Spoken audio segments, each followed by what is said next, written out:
and naturally after something like that, that I've certainly never seen before. I don't know if anybody really has. The emotions were extremely high, but as we brought it together, all we said was, "Hey, no matter what, we have to fight whatever comes our way and do it as a group." Jarrett Allen just had a monster game, and he told me afterwards that you had a special message for him and challenged him in a way as well. Mm-hmm.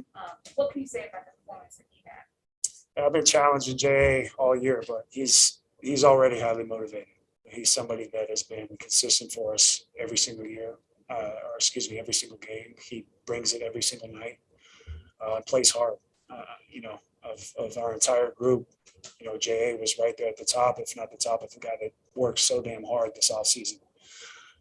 So I think he responded well from, the league messing up and not making him an all-star. But again, you can't put out that he could still end up on the team. And, kind of one of the things that I was saying was that, hey, the next several games might be able to dictate, if you were to make it, so go out there and prove a point. And he did that tonight. He was incredible. 29 and 22. 11 offensive rebounds and 11 defensive rebounds while shooting 12 for 20 from the field.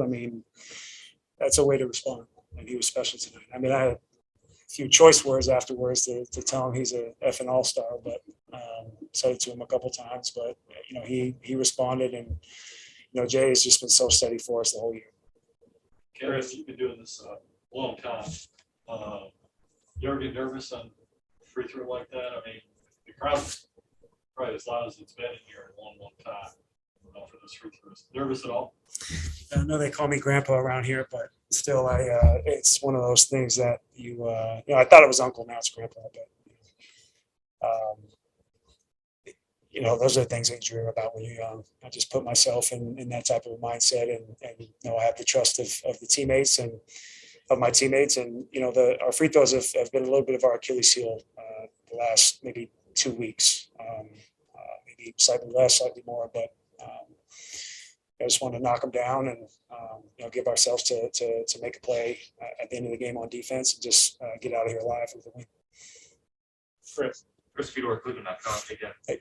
What was the conversation after they gave them that 3-point? Yeah, we thought, the whistle was blown. They were, tapping the head because Dean Wade he stepped out of bounds, and they said that it was out. I don't know what the count was afterwards as far as, seconds, but, it seemed like a 1, 2, 3, and then DG kind of stuck his hand in there and, tried to get Terry to stop shooting the ball, but it was out of bounds. The shot, wasn't part of the play. So I'm at a loss. I think most of us are. I don't know what happened, but there's no way it should have been 4 points. You gave a little smirk after making the 2 free throws. What were you trying to say there with that? Just get out of here alive, man. There was so much that went against us in that fourth quarter, and fortune and momentum in this league can change so fast. So for us to just get out of here and respond the way that we did, I thought we played pretty damn good second through fourth quarter. Started with our defense in the second, led us into the third quarter. We finally started making some shots. Like I said, Jay was consistent for us the entire night, but that momentum changed for us the last few minutes, and thankfully we were able to get out of there. We saw your emotions when DG was named to the All-Star game, but what were your emotions when you heard that Jarrett wasn't? I think we've all developed, myself included, just such a unique relationship with each guy on the team.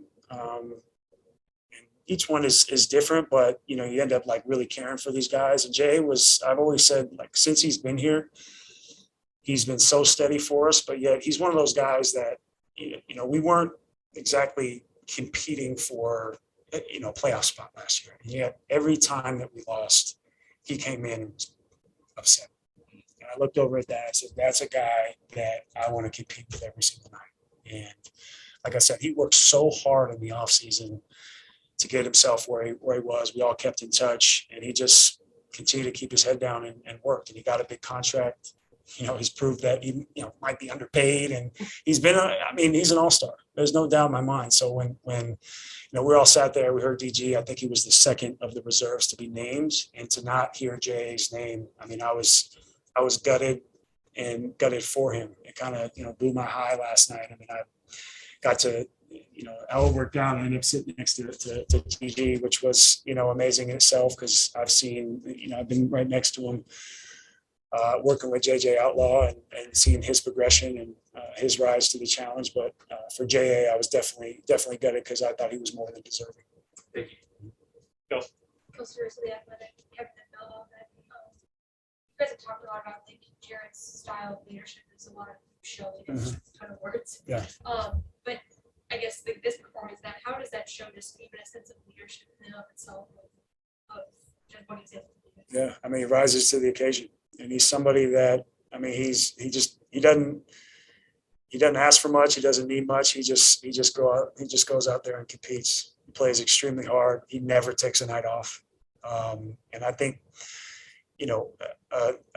skill that is looked over in the NBA is playing hard every single night. It's not easy, and he does that. And he's, we talked yesterday about just being available. He's available for us. Everybody's banged up at this point in the season. We're only 53 games in, I believe, and he means so much to this team.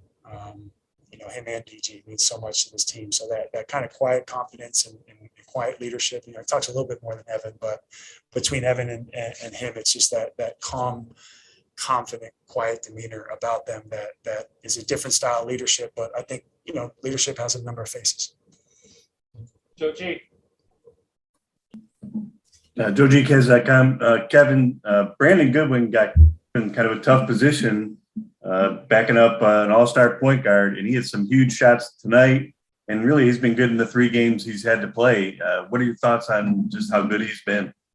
Yeah, I mean, I don't think his, shooting from the field tonight, I'd rather look at the 4 for 9 from the 3-point line, and, seeing that he had almost a double-double with, 9 assists, and, he had 4 steals and, 5 rebounds. So like he's doing all the necessary things for us to win. And he's been poised ever since he's been here.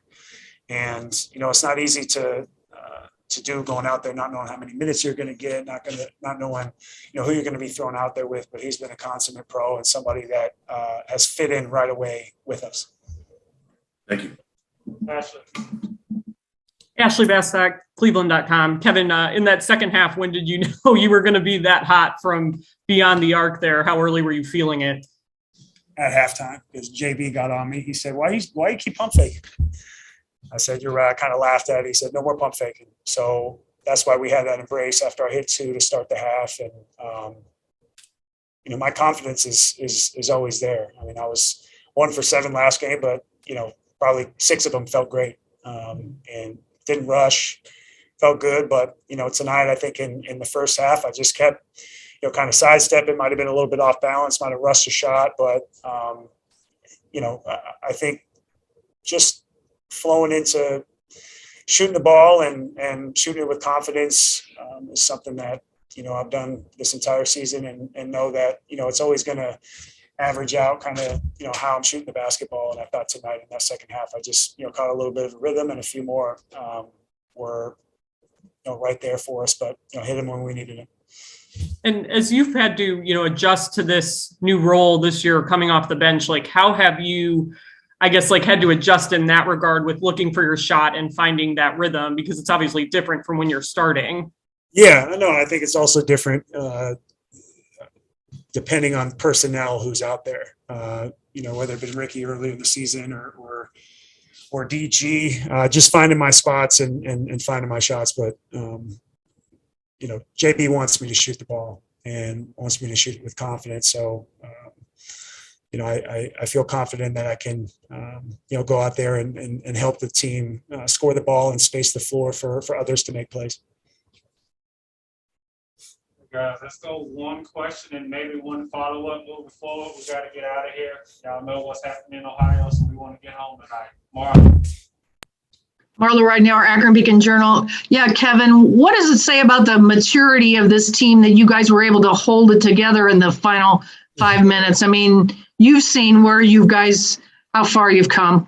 Yeah. No, I think in maybe a different circumstance or in years past, I've always talked about just, it coming down to a 2 or 3 4-minute game and us being able to win and win ugly or win when things aren't going our way or calls aren't going our way. And we've, for the most part, been able to do that. So I think it's definitely that maturity within the group that has grown throughout this year. And I think there's definitely levels to it, but I think this group being together and just the core unit all growing together is going to be extremely paramount and valuable for us moving forward, because winning games like this is a great teacher.